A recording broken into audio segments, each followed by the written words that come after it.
Okay, let's unpack this. I want to try a little experiment to kick things off today. I want you to close your eyes for a second. Oh, I like this. Unless you're driving, of course, in which case, please, for the love of everything holy, keep them open. Yes, please. Safety first. But if you're somewhere safe, just close them for a moment. Bounty. Done. I'm closing mine. I'm ready. Now, I want you to summon a specific memory. I want you to imagine the smell of bread. And I don't mean that, the plastic-wrapped sliced white stuff from aisle 4 that somehow stays soft for 3 weeks. The stuff that smells more like the bag it comes in than anything else. Exactly that. No, I'm talking about a real bakery. I'm talking about a dark, crusty, deep golden loaf that has just been pulled out of a hearth oven. Yeah. The steam is still coming off of it.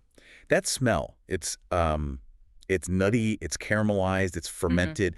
It's arguably the best smell in the entire world. It's primal. It really is. It hits you right in the lizard brain. It just signals safety and sustenance and... And here's the paradox that just absolutely blows my mind.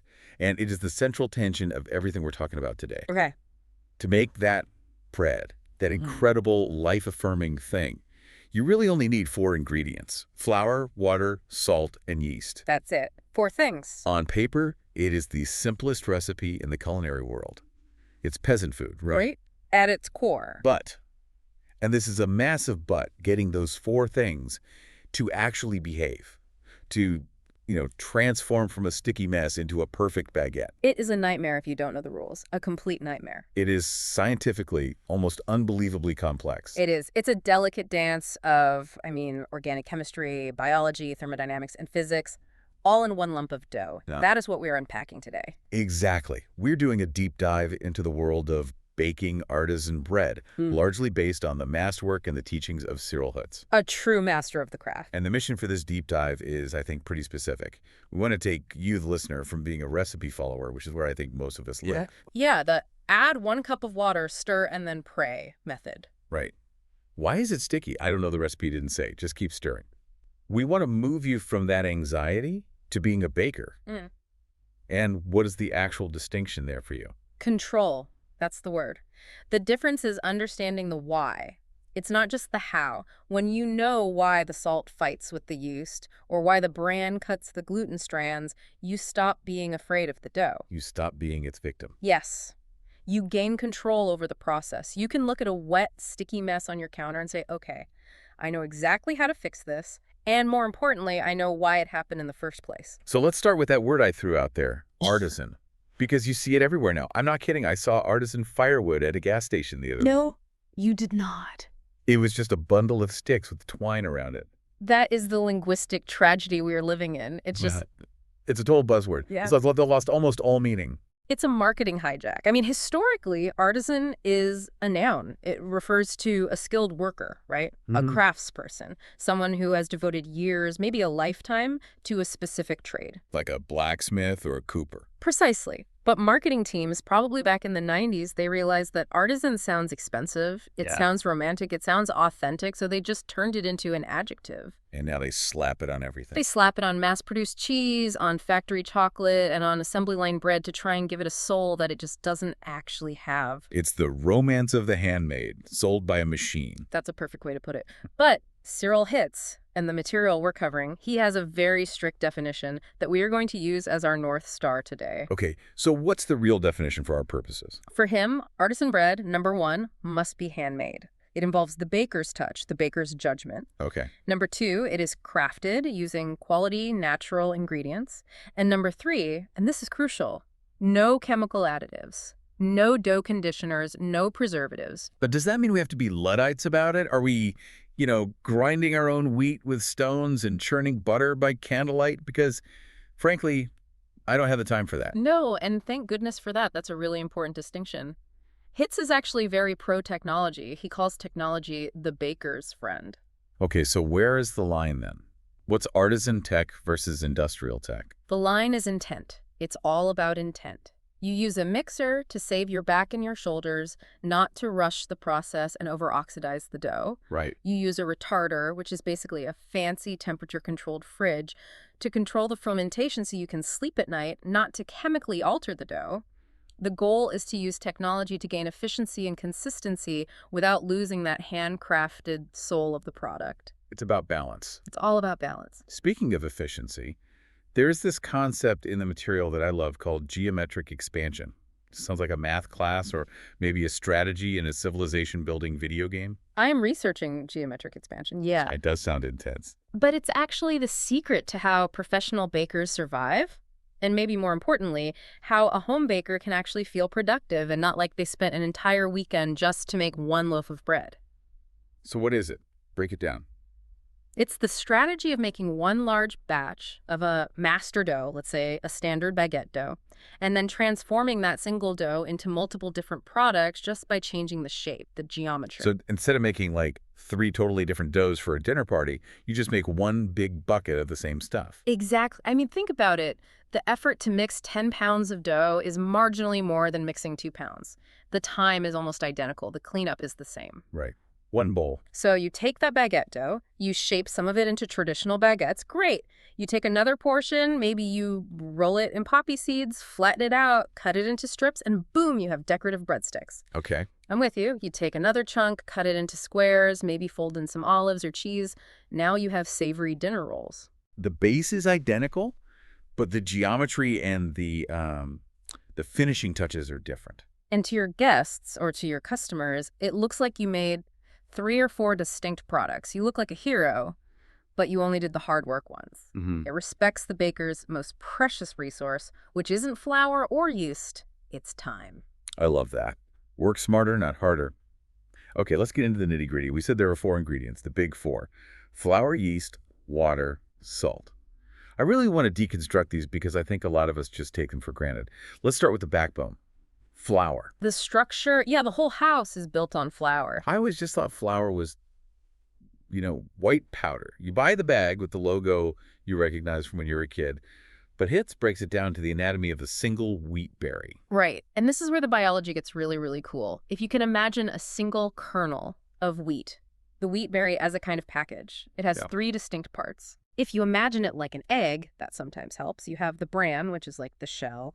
You have the endosperm, which is the big starchy white part. And then you have the germ, which is like the yolk, the life source. Okay, let's break those down one by one. The bran, that's the fiber part, right? Yeah. That's the brown stuff we're always told to eat more of. It is. It's full of minerals and fiber. Nutritionists absolutely love it. But for a baker who's trying to make a light, airy loaf with a big open crumb, the bran is the enemy. The enemy? That sounds dramatic. Why?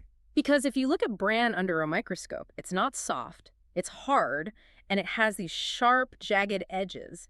Imagine mixing millions of tiny microscopic razor blades into your dough. Razor blades? Seriously? Literally. And what are we trying to do when we make bread? We are trying to build this delicate elastic web of gluten strands to trap gas. We're essentially blowing up millions of tiny balloons inside the dough. And the bran is? The bran is shrapnel. It physically cuts and shreds those gluten strands. It pops the balloons. That is the fundamental reason why a 100% whole wheat loaf is always going to be denser and heavier than a white loaf. It's not just because the flour itself is heavy. No, that's a misconception. It's because the internal structure has been compromised. It's been cut to ribbons by the bran. That is such a vivid image. I will never look at a bran muffin the same way again. I'm just picturing tiny knives.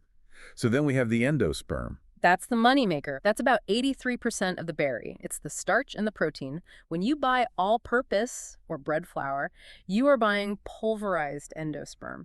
This is where the magic of gluten happens because of the specific proteins in there. We'll get to gluten in a second, but what's the third part? The germ. The germ is the embryo. It's only about 2.5% of the kernel, but this is the part that would sprout into a new wheat plant if you put it in the ground. It's a powerhouse of nutrients full of essential oils and vitamin E. Which sounds great, but I remember reading in the source material that the germ is actually a huge problem for storage, right? It is. It's a huge problem for shelf life. Because it contains oil, it can go rancid. Fat spoils. That's why whole wheat flour, which includes the germ, smells kind of like old crayons or stale nuts if you keep it for too long. I know that smell. I've had to throw out bags because of that. Exactly. White flour, which has had the germ removed, can sit on a shelf for a year or more. It's stable because the unstable part has been taken out. Okay, so we have the parts.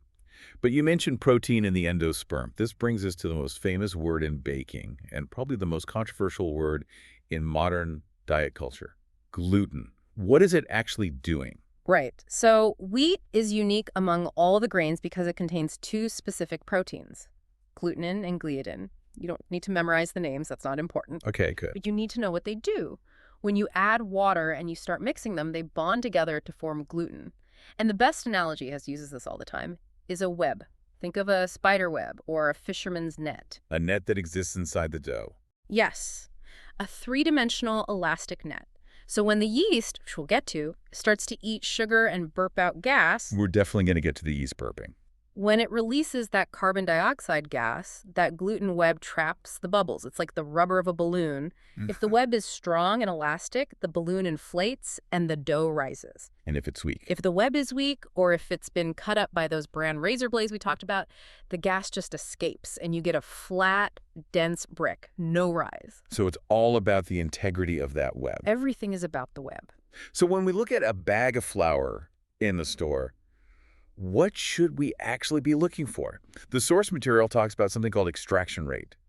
And honestly, if someone asked me about the extraction rate of my flour, I would assume they were asking how I got it out of my car. It does sound very clinical, doesn't it? Yeah. But it's just a percentage. It's really simple. Extraction rate refers to how much of the original wheat berry ends up in the final flour sack. Okay, so 100% extraction is? Whole wheat, Yeah. you ground up the entire berry, you kept everything, bran, germ, endosperm, 100%. Makes sense. And standard white flour. Conventional all-purpose white flour is usually around 72% or 73% extraction. That means you've sifted out about 27-28% of the original berry, which is almost all of the bran and the germ. But Hitz talks about this artisan sweet spot, which is a little different. He does, because a lot of modern artisan flours aim for something a little higher, maybe 75% or 76% extraction. They leave a tiny little bit of that bran and germ in there. Why would they do that? Just enough for flavor and color. It gives the bread that creamy, off-white, rustic look, but not enough to seriously damage the gluten structure. It's really the best of both worlds. You get the strength of white flour with a little bit of the character of whole wheat. I want to touch on one other thing regarding flour because it honestly scared me a little bit when I read about it. The bromate issue. Yeah. This is the dark side of industrial baking. It's not something you really want to think about. We think of flour as a raw, pure ingredient, but you're saying it needs to age, like wine. Absolutely. Green flour that was milled yesterday makes terrible bread. The gluten is weak, the dough is slack and sticky. It needs time for oxygen to interact with it and mature the proteins. Still in the old days. In the old days, they would just let the flour sit in sacks in a warehouse for 3 or 4 weeks. Natural oxidation. But time is money. Exactly. Industrial mills do not want to pay to store flour for a month. That's warehousing costs, that's inventory just sitting there. So chemistry to the rescue. Of course. They found that if you add a chemical called potassium bromate, it oxidizes the flour instantly. It artificially ages it in seconds. That sounds very convenient. It's extremely convenient for the manufacturer, but it's potentially very bad for you. It's a powerful chemical oxidizer. It's been banned in the European Union, in Canada, in Brazil, in China, Not here. in the United States. It is still legal in many states. It's a suspected carcinogen. Yikes. So what do we do as consumers? You have to read the label. It's that simple. You are looking for flour that says unbleached and unbromated, let nature do the aging, don't eat the chemistry set. Okay, message received. And finally, on flour, the protein content. Not all flour is created equal, right? Cake flour is different from bread flour. Definitely not. And protein is the key differentiator. You have cake flour, which is very low protein, maybe 8%. That makes it very tender and soft. You want cake to crumble. Right. But you don't want bread to crumble. You want it to have chew. You want to be able to pull it apart. So you need higher protein for a stronger gluten web. So we need the highest protein flour we can find. But not too high. That's another common mistake. Yeah. If you use a super high gluten flour, something designed for bagels, the bread can become tough and rubbery. It's like chewing on a tire. Okay, so there's a sweet spot here too. There is. For most artisan bread, Hitz suggests a flour made from hard winter wheat. And you are looking for a protein content that's very specific, between 11.5% and 11.7%. That is incredibly specific. It is, but that's the sweet spot he's found through decades of baking. It gives you enough protein to build a strong web to trap all that gas, but enough tenderness to make the final bread enjoyable to eat. It's not a workout to chew. Wow. Okay, so much for flour just being white powder. We could do a whole deep dive just on flour. I believe it. Yeah. Okay, moving on to ingredient number 2, yeast, the life force. The little worker bee, the engine of the whole operation. So mechanically, yeast is a fungus, right? A living thing. It's a single-celled organism, a member of the fungus kingdom, and its entire job, its purpose in life, is to eat. It eats the simple sugars that are present in the flour starch. And then, as we hinted at earlier, it produces waste products. It does. After it eats, it outputs 2 very important things, carbon dioxide and alcohol. The CO2 is the lift. That's what inflates the gluten balloon. Exactly. That's the leavening. And the alcohol provides a huge amount of the flavor. It almost entirely evaporates during the baking process, but it leaves behind those distinct, complex, aromatic compounds that we think of as the bread taste. Now, there's a term in the notes that sounds like a heavy metal band, the thermal death point. It does sound incredibly dramatic, but it's one of the most crucial things a new baker needs to understand. Yeast is alive, and if it gets too hot, it dies. And dead yeast don't rise. Dead yeast don't rise. The thermal death point is 138 degrees Fahrenheit or 59 degrees C. So that's fairly hot. I mean, my tap water doesn't get that hot. Yours might not, but many home water heaters are set to 140 degrees Fahrenheit or higher. So think about it.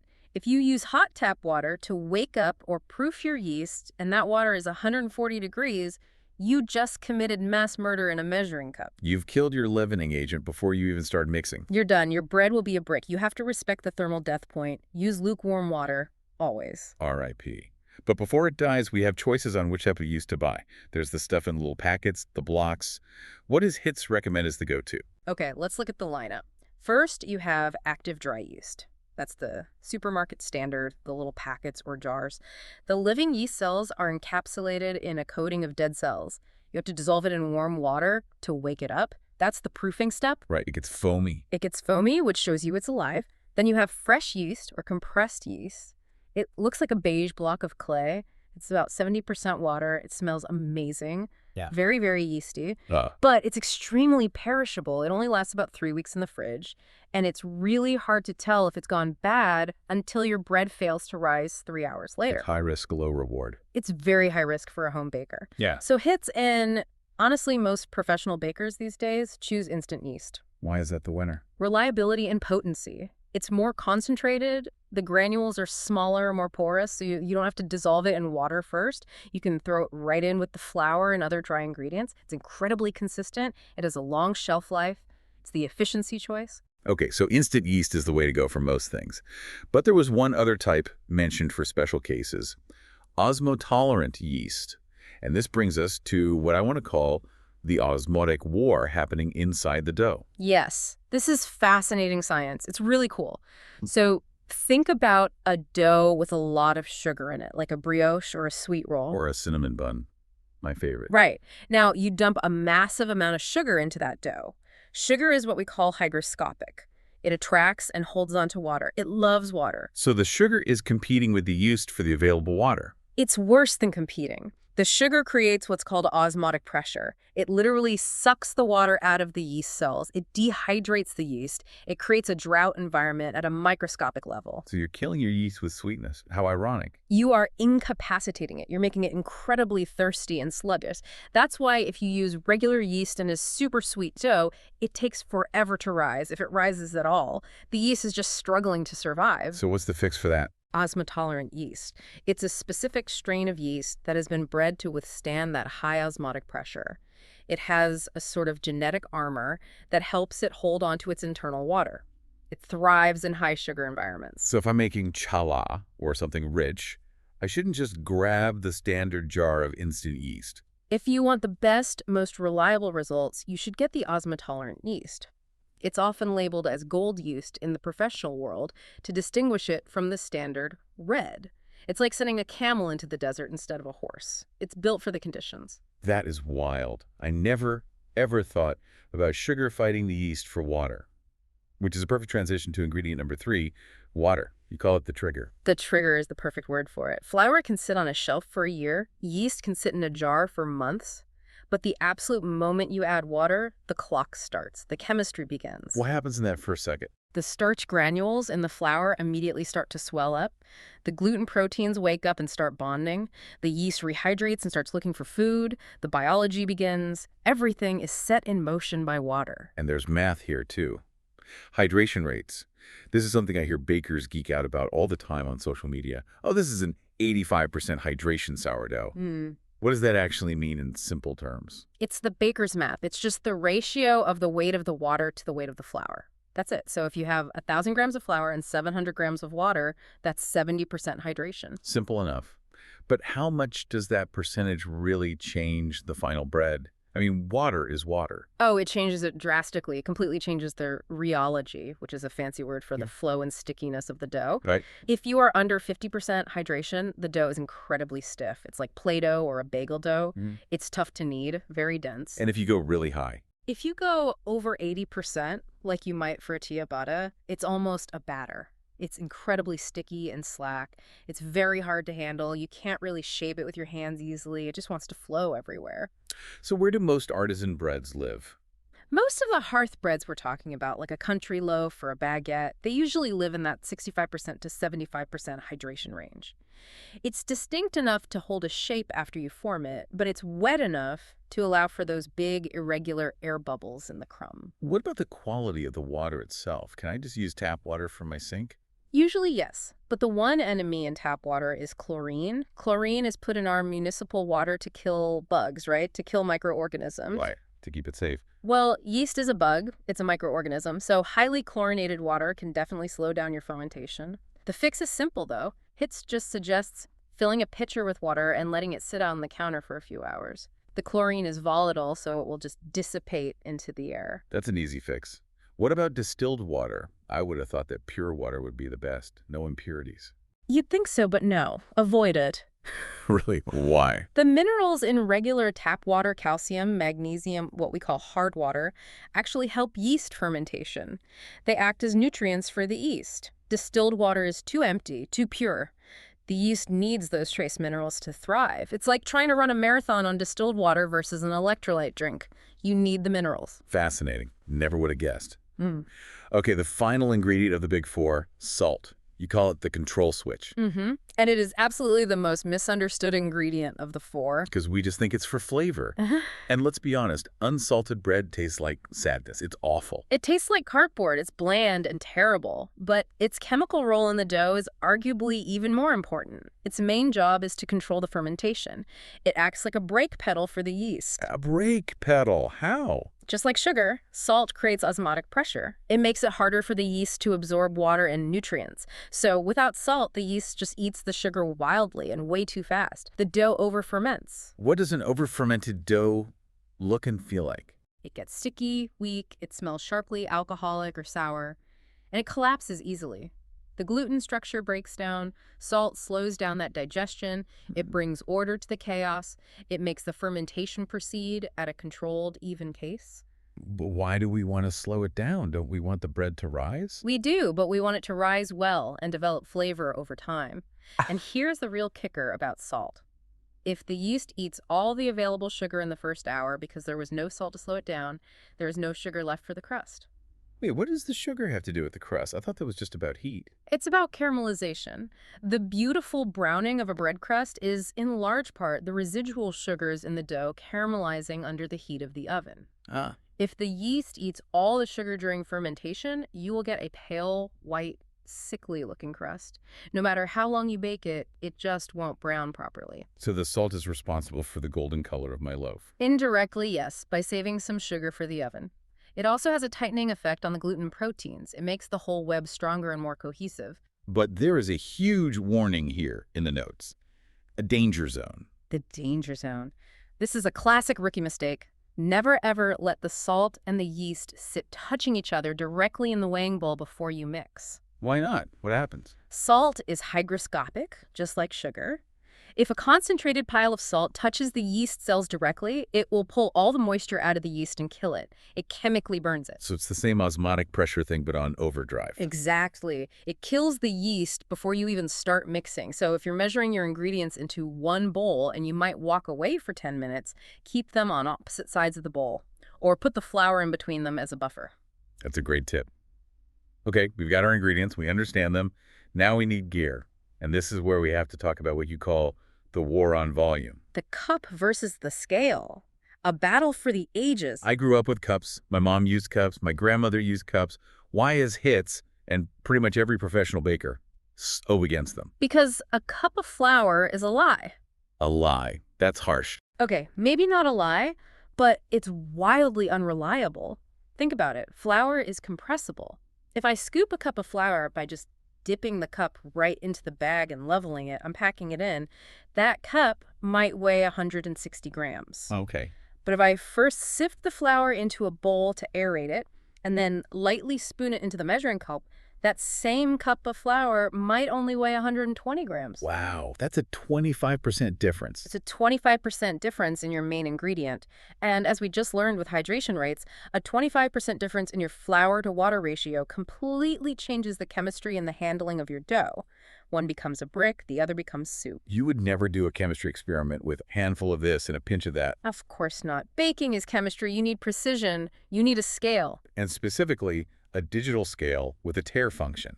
Explain why that button is so important. The tare button is the baker's best friend. You put your mixing bowl on the scale, you press tare, it zeroes out the weight of the bowl. You add your 1,000 grams of flour, you press tare again, it zeroes out. You add your 700 grams of water, you press tare, it zeroes out. You add your 20 grams of salt.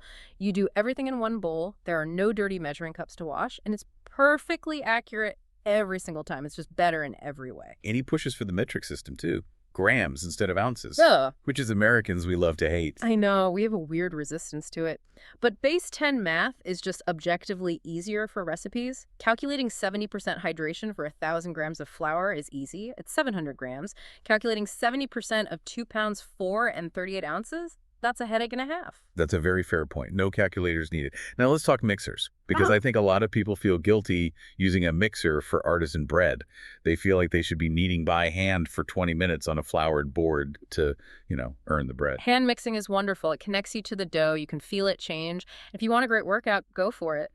But there is absolutely no shame in the machine. However, you have to watch out for what Hitz calls the wattage trap. Oh, I have absolutely fallen for this. I bought a mixer once because it said 800 watts professional power in big letters on the box. I felt very manly buying it. And that's what the marketers want you to feel. Most people do. But that big number on the box usually refers to input wattage. Meaning? What exactly? Meaning how much electricity the motor sucks from the wall socket. It's a measure of energy consumption. It does not tell you the output power, how much rotational force or torque it actually puts into the dough hook. So a high wattage mixer could actually be really weak. It could be incredibly inefficient. It could have a powerful motor that generates a lot of heat and noise, but cheap plastic gears inside that strip the very first time you try to make a stiff bagel dough. It's not a reliable indicator of quality. So what should we be looking for then, if not wattage? You're looking for torque. You want a mixer that can maintain its speed under a heavy load without straining. Unfortunately, torque isn't usually printed on the box in big letters. You have to look at build quality metal gears, heavy construction, and read reviews from other bakers. And you have to be careful with the walking mixer phenomena. The suicide jump off the counter?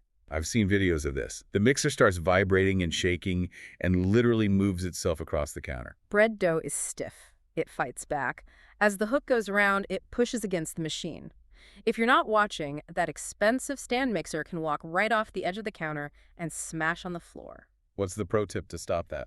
Hitz suggests putting a damp kitchen towel under the base of the mixer. It creates friction and suction, and it keeps it stuck in place. Simple, but effective. Smart. Now, he mentions spiral mixers as the holy grail for bread.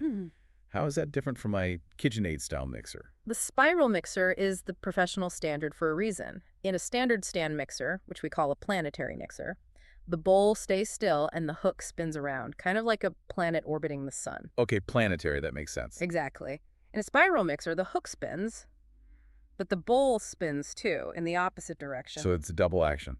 It's a double action that perfectly mimics the gentle folding and stretching of human hand kneading. It develops the gluten with much less friction so the dough stays cooler. It is the absolute best way to develop gluten, but it's a serious investment. It's a unitasker. You can't whip cream in a spiral mixer. Right. It does one thing, and it does it perfectly. Let's move to the oven. We want that bakery crust, that blistered, crispy bottom. But home ovens are designed for, casseroles and cookies. How do we adapt our home oven? We have to talk about thermodynamics. You need to introduce thermal mass into your oven. Thermal mass. A home oven cycles its heating element on and off to maintain an average temperature, so the temperature inside is actually fluctuating wildly up and down. You need something in there that holds a massive amount of heat. A baking stone. A baking stone. Or a cheaper option is unglazed quarry tiles from the hardware store. They mimic the hearth of a brick oven.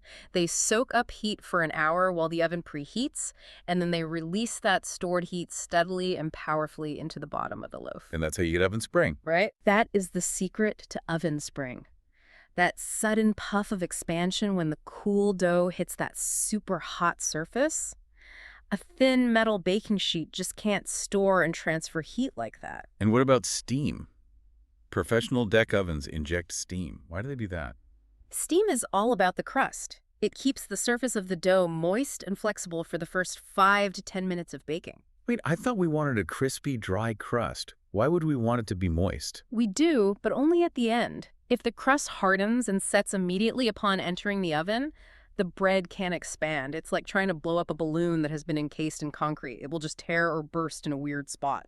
So the steam keeps the skin flexible so it can grow to its full potential. Exactly. And then, after about 10 minutes, the steam evaporates. And that's when the dry heat takes over and forms that beautiful, crisp crust. So how do we hack this at home without a $50,000 oven? We use the steam tray. And Hitz has a version of this I call the hardware soup hack. Hardware soup? That sounds inedible. It is.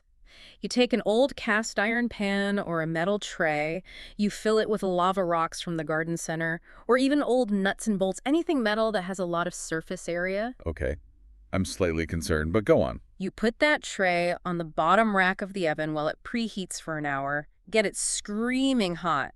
Then, right when you slide your bread in, you carefully throw a cup of ice cubes or hot water onto those hot rocks. Hiss. I can hear it now. You get a giant, instantaneous burst of steam. You quickly close the oven door to trap it. For 10 minutes, you've just mimicked a professional steam-injected deck oven. That is such a cool, clever trick. But he does warn about using convection ovens, right? Yes, convection is generally great for roasting and for cookies, but it can be bad for artisan bread. The fan blows hot, dry air around, which dries out the crust way too fast. That's working against the steam. It's completely defeating the purpose of the steam we just worked so hard to create. It seals the bread before it can fully rise. If you absolutely must use convection, you have to lower the temperature by 20 to 40 degrees Fahrenheit to compensate for the fan's efficiency. Okay, we have the ingredients, we have the gear. Now, technique, the art of the science. Mixing isn't just turning the machine on and walking away for 10 minutes. Hitz breaks it down into distinct stages and styles. Right. The very first stage is universal to all mixing styles, the cleanup stage. This is the first 3 or 4 minutes on the lowest speed of your mixer. You are just homogenizing the ingredients. Why is it called cleanup? Because you'll see the dough start to come together and pick up all the loose, dry flour from the sides of the bowl. The bowl looks clean. This is your last best chance to adjust the hydration. Add a little more water if it looks too dry, or a dusting of flour if it's too wet. Once the gluten really starts to form, it's much harder to add water. Okay, so after the cleanup stage, you have to choose your path. There are 3 main mixing styles. Let's go through them. First up, the short mix. The short mix is meant to mimic hand mixing. You mix for a very short time on the second speed, maybe just 2 to 3 minutes. The gluten is barely developed at the end of it. The dough will look shaggy and weak. Why on earth would you want a barely developed weak dough? That sounds counterintuitive. 2 reasons: flavor and texture. The resulting bread has a very open, creamy crumb, that's the inside part, and a much more complex, weedy flavor. How does mixing less give you more flavor? It's about oxidation. The longer and more violently you mix, the more oxygen you are forcing into the dough. Oxygen bleaches the flour's natural carotenoid pigments. Oh, what now? Carotenoids. They're the same pigments that make carrots orange. They exist in wheat and they are full of flavor. A short mix preserves those pigments so you get a creamier color and a better taste. An intensive mix bleaches them out, giving you a whiter, blander bread. But the dough is weak, so what's the catch? The catch is you have to pay that structural debt later on. A short mix dough requires a long fermentation time and lots of folds by hand during that time. You have to gently build the strength over several hours. Got it. Okay. Then there's the improved mix. This is the workhorse. It's the standard for most artisan bakeries today. You mix longer than a short mix, maybe 5 to 7 minutes. The gluten is much stronger, the dough looks smoother, and it has a slight shine to it. So it's a balance. It's the perfect balance. You get good volume, and the dough is much easier to handle, but you still keep most of that natural flavor because you haven't over-oxidized it. It's the best of both worlds for a production environment. And finally, the intensive mix. This sounds serious. This is for the heavyweights. This is for enriched doughs, brioche, challah, panettone, doughs with a ton of butter, eggs, and sugar. Right, and we learned earlier that sugar and fat are enemies of gluten. They are massive enemies. Fat, in particular, coats the protein strands so they can't bond together properly. It's like trying to build a web with greasy rope. So what's the solution? To overcome that, you have to mix the hell out of it. An intensive mix can be up to 15 minutes of high-speed mixing. You have to build a super strong gluten structure before you add the butter. If you add the butter too early, the gluten will never form properly. That makes so much sense. So how do we know if we've mixed enough for any of these styles? Is there a definitive test? There is. It's called the gluten window, or the window pane test. You take a small piece of dough, maybe the size of a golf ball. You gently start to stretch it between your fingers. Like you're making a tiny little pizza. Exactly. You want to stretch it until it's paper thin. If you can create a translucent membrane, a window, that you can see light through without it tearing, your gluten is fully developed. If it just rips immediately when you start to stretch it, it needs more mixing. And there's a temperature check, too. Absolutely crucial. Your dough should come off the mixer, ideally between 75 degrees Fahrenheit and 78 degrees Fahrenheit. That's the Goldilocks zone for dough temperature. Why does that specific temperature matter so much? Because it predicts fermentation speed. If your dough is 85 degrees, the yeast is going to go into overdrive. It will rise way too fast, the flavor won't have time to develop, and the structure might collapse. And if it's too cold? If it's 65 degrees, it will just sit there like a rock for hours. The yeast will be sluggish. Consistency in your final dough temperature leads to consistency in your timing and your final product. Now we get to a topic that sounds very fancy, but is actually just smart baking. Pre-ferments. This is the secret weapon for next-level flavor. This is how you make bread at home that tastes like it came from a 100-year-old European bakery. What exactly is a pre-ferment? It's simply taking a portion of your total flour, water, and yeast from the recipe and mixing them together before you mix the final dough. You let that little starter batch ferment for hours or even overnight. So it's like a flavor starter pack. That's a perfect way to describe it. You are building up a culture of complex flavors and acidity before you even start the main event. And here's what it gets really interesting. The flavor profile changes dramatically based on where you store it. You mean cold versus warm? Exactly. If you store the pre-ferment in the refrigerator cold storage, the yeast activity slows way down, but certain bacteria thrive and produce acetic acid. Acetic acid is vinegar, right? It's the acid in vinegar, so you get a sharp, tangy, more sour flavor profile. Okay, and room temp. If you store it at room temperature, a different fermentation pathway dominates. You get primarily lactic acid. That's the acid you find in yogurt. It's much creamier, milder, with a slight sweetness. So you can literally tune the flavor of your bread just by changing the temperature of the pre-ferment. That's incredible. You are the conductor of the flavor orchestra. You want a sharp, tangy baguette. Use a cold fermented pre-ferment. You want a sweet, nutty, creamy roll fermented at room temp. Let's name the types quickly because they have these cool European names. There's the Polish. Polish is a wet pre-ferment, originally Polish, but perfected by the French. It's 100% hydration, so 1 part flour to 1 part water by weight. It looks like a thick pancake batter. Because it's so wet, the yeast moves around easily. It gives a nutty, sweet, lactic flavor. It's the classic choice for a traditional baguette. And the biga. Iga is stiff. It looks and feels like a small piece of dough. It's traditionally Italian. Because it's stiffer and drier, it builds more acid and more strength. It's a great choice if your flour is a little bit weak and needs a structural boost. And the last one was the sponge. The sponge is generally used for sweet, enriched doughs. It's a way to let the yeast get strong and multiply into a powerful army before you attack it with all that sugar and fat. It's like sending the yeast to the gym for a few hours before asking it to run a marathon. I love that analogy. Okay, we're in the home stretch now. The dough is mixed, it's fermented, now we have to shape it. And we encounter a tool with a very fancy name. A couche. A fancy French word for A piece of linen cloth. Just a cloth. It looks like a heavy fabric. It is. It's usually heavy, untreated linen canvas. You fold it up like an accordion, and you place your shaped long loaves, like baguettes, into the valleys of the folds. Why not just put them on a flat baking tray? Because a wet dough has no bones. It relaxes. If you just left a shaped baguette on a flat table, gravity would pull it down and out. It would flatten into a pancake. The couch acts like a series of walls that holds the shape up. It forces the bread to rise up, not out, during its final proof. And there is a cardinal, unbreakable rule about the couche. Never wash. Never, but that sounds unhygienic. It's not.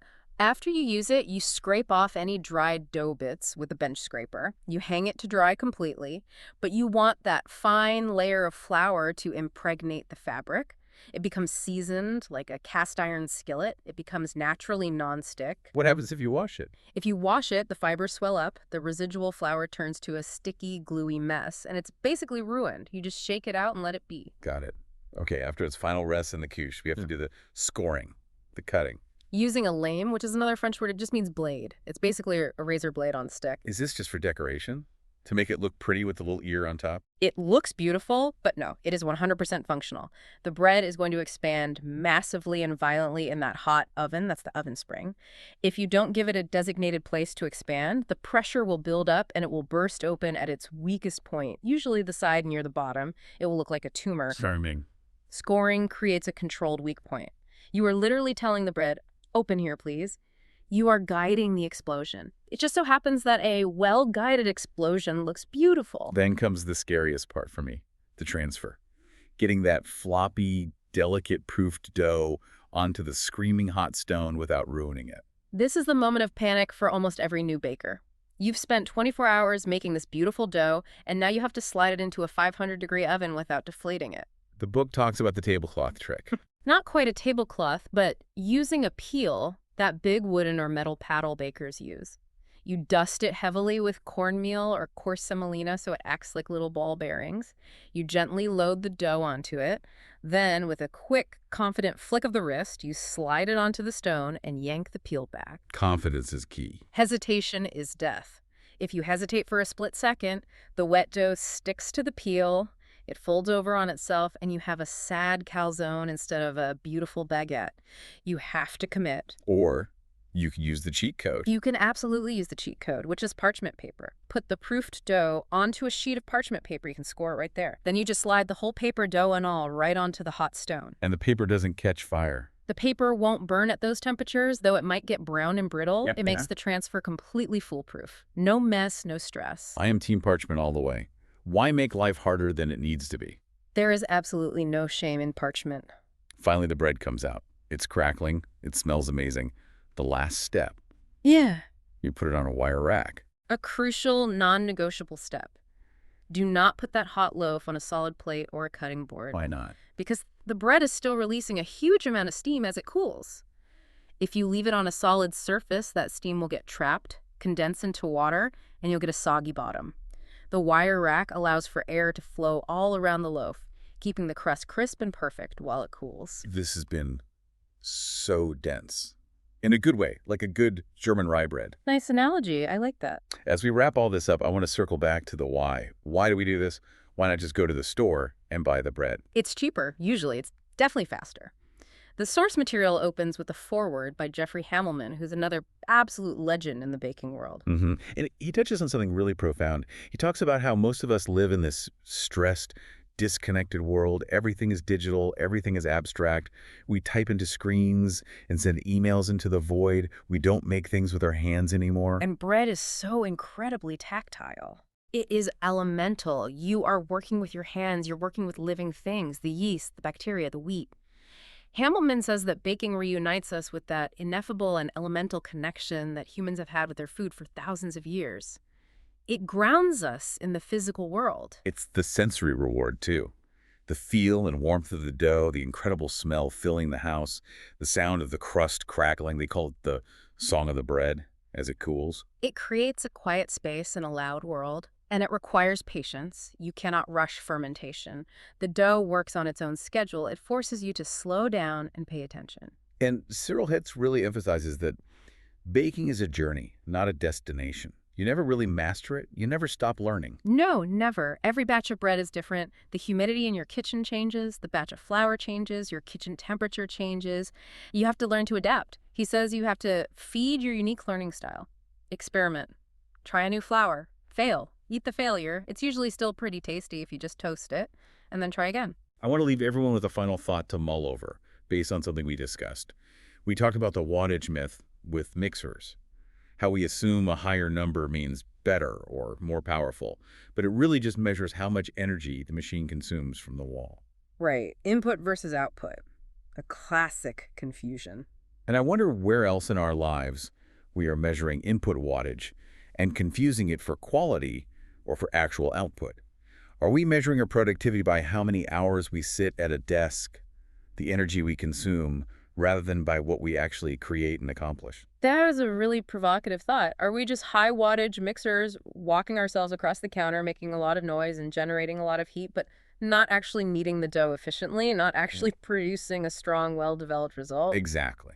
Maybe we all need to be a little more like the spiral mixer. Yeah. Gentle, efficient, running cooler, but doing the real deep structural work that matters. I like that. Be the spiral mixer. On that note, go find some flour. Get your hands messy. Let the baking begin. Thanks for listening to The Deep Dive. See you next time.